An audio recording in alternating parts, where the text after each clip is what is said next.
नमस्कार मित्रों, मैं रूपेश चौहान। मित्रों, आज जो मैं आपको इन्फॉर्मेशन देना चाह रहा हूँ, जो घोषित दुनिया में जो न्यूक्लियर कैपेबल कंट्रीज़ हैं, वो टोटल 8 न्यूक्लियर कैपेबल कंट्रीज़ हैं।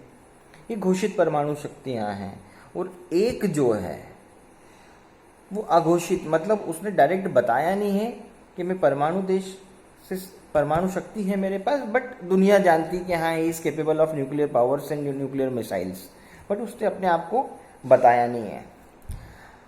अभी हाल ही के दिनों में चाइना और इंडिया के घटनाक्रम के से या उसके बाद से कैसे न्यूक्लियर डॉक्ट्रिन, मतलब न्यूक्लियर डॉक्ट्रिन का मतलब हो गया कि न्यूक्लियर को डिफेंस करना, ऑफेंसिव और डिफेंसिव। ऑफेंसिव मतलब हमें मारना है और डिफेंसिव मतलब हमें कैसे रोकना है। तो कैसे न्यूक्लियर डॉक्ट्रिन दुनिया की जो घोषित शक्तियां हैं, जो न्यूक्लियर कैपेबल कंट्रीज है, उन्होंने कैसे कैसे चेंज की है। पहला नाम आता है यूनाइटेड स्टेट का, यूएसए का। यूएसए के पास अभी एक्टिव न्यूक्लियर कैपेबल मिसाइल 3800 है, 3800 न्यूक्लियर कैपेबल मिसाइल है।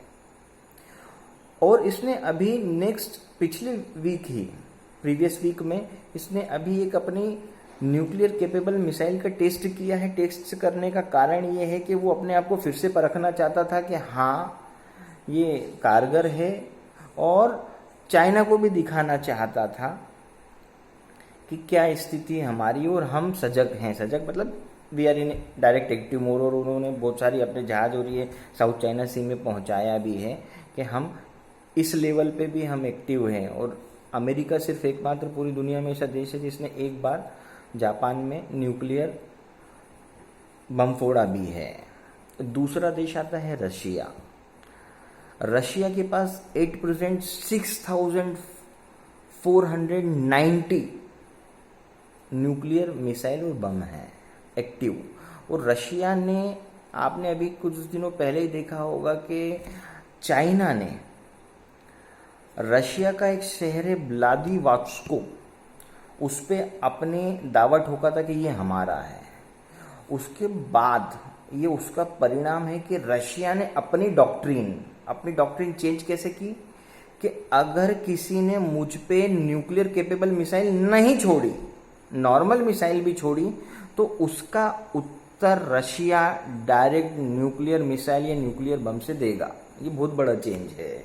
ये कोई कन्वेंशनल आप पे मिसाइल छोड़ता है, पर फिर भी आप उस पर न्यूक्लियर मिसाइल छोड़ सकते हो। ये किसी को सीधे सीधे डराने की चीज़ें हैं, क्योंकि चाइना बहुत उछल रहा था। चाइना ये सोचता है कि रशिया को हम इतना व्यापार करते हैं तो दबा लेंगे, लेकिन रशिया इटसेल्फ रशिया है।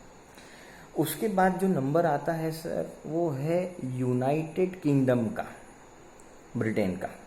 ब्रिटेन के पास 200 से 215 परमाणु बम हैं। अभी हाल ही में देखा होगा कि हांगकांग, चाइना ने हांगकांग में एक सिक्योरिटी लॉ ला दिया है, और उस लॉ के एवज में ब्रिटेन ने ये कहा है कि जितना हांगकांग में 30 लाख लोग हैं, क्योंकि ये पहले अधीन था, 2000 से पहले इस पे रूल जो करता था वो ब्रिटेन ही करता था, और उन्होंने संधि के तहत चाइना को दिया है। तो ब्रिटेन ने ये कह दिया है कि ये 30 लाख लोग अगर चाहें तो 5 साल के लिए सारे रहने आ सकते हैं, हम इनको हमारी नागरिकता प्रदान करेंगे। तो आप समझ सकते हो कि सीधे के सीधे चाइना से वो पंगा लेने के लिए तत्पर हैं। फिर उसके बाद आता है फ्रांस। फ्रांस के पास 290 न्यूक्लियर कैपेबल बम है या मिसाइल है।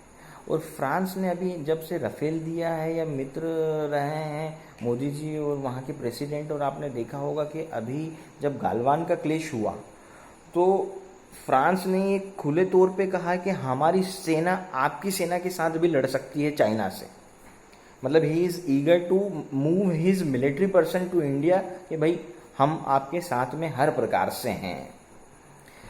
चाइना के विरुद्ध बात करें तो सिर्फ चाइना की अब बात करने की ज़रूरत नहीं है। चाइना के पास 300 से 320 न्यूक्लियर मिसाइल, ये बम है।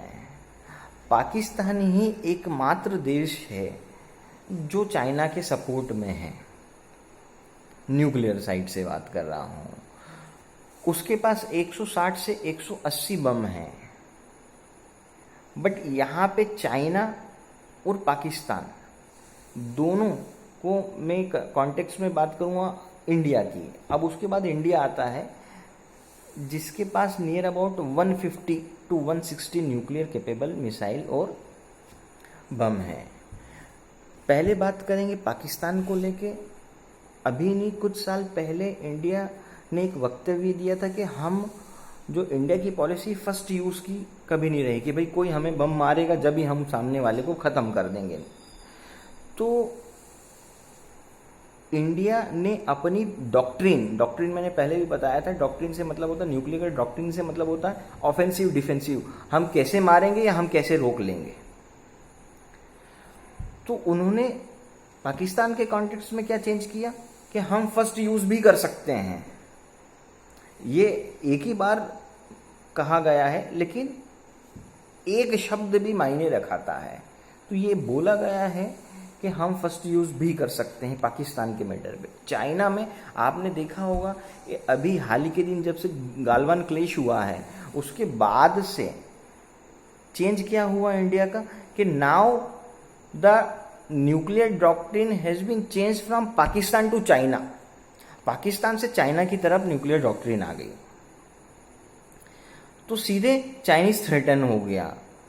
लास्ट में आता है नॉर्थ कोरिया। नॉर्थ कोरिया किसी का भी सगा संबंधित नहीं है, वो इटसेल्फ ही अलग ही है। वो ऐसे चाइना का दोस्त है लेकिन वो सबसे पहले अमेरिका से अपने आप को बचाना चाहता है, तो उससे ज़्यादा कोई तकलीफ वाली बात नहीं। और हिंदुस्तान और नॉर्थ कोरिया के रिलेशंस इतने ख़राब नहीं है कि कोई समस्याएं, सिर्फ ख़राब पाकिस्तान और चाइना से हैं।